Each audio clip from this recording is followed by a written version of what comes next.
एक बड़ा ही धनवान आदमी एक गांव में रहता था। जैसे कि ज्यादातर पैसों वालों को होता है, इस धनवान सेठ को भी अपने पैसों का घमंड था। वह जिस गांव में रहता था वहां पर ज्यादातर लोग किसान थे। इन सभी किसानों के पास जितनी जमीन थी उससे कई गुना ज्यादा जमीन इस सेठ के पास थी। कई गरीब किसान तो इसके लिए इसके खेतों में काम करते थे। इसी गांव में मोहन नाम का एक बड़ा ही मेहनती और सच्चा किसान रहा करता था। मोहन का परिवार थोड़ा बड़ा था, पर उसके परिवार में उसके बूढ़े माँ बाप, पत्नी और 3 बच्चे थे जो अभी काफी छोटे थे।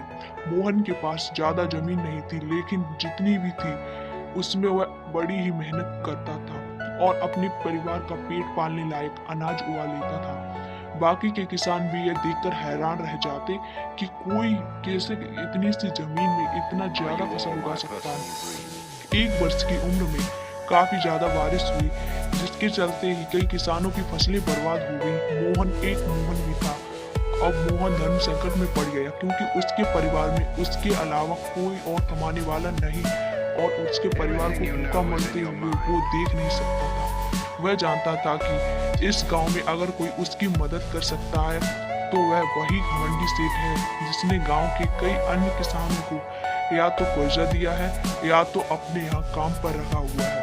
हाथ पर हाथ धरे रहने के बजाय उसने इस सेठ के पास जाने का फैसला किया और एक दिन उनके पास पहुंच गया।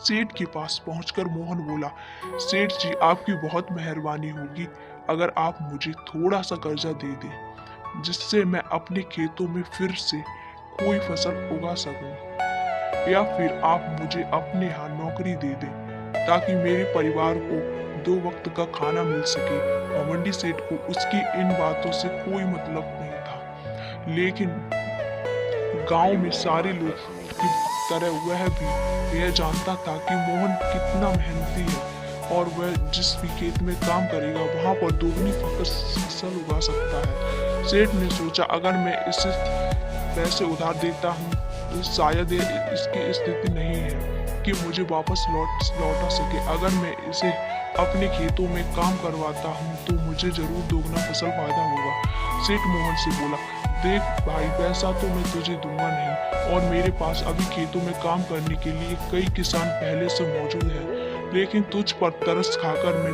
तुझे अपना खेतों में नौकरी देता हूँ, पर मैं तुझे उसके लिए ज्यादा पैसे नहीं दूंगा। बाकी किसानों को मैं 300 रुपए देता हूँ और तुझे 200 ही दे पाऊंगा, मरता क्या ना करता। मोहन ने सेठ की शर्त मान ली और उसी दिन से सेठ के खेतों में काम करना शुरू कर दिया।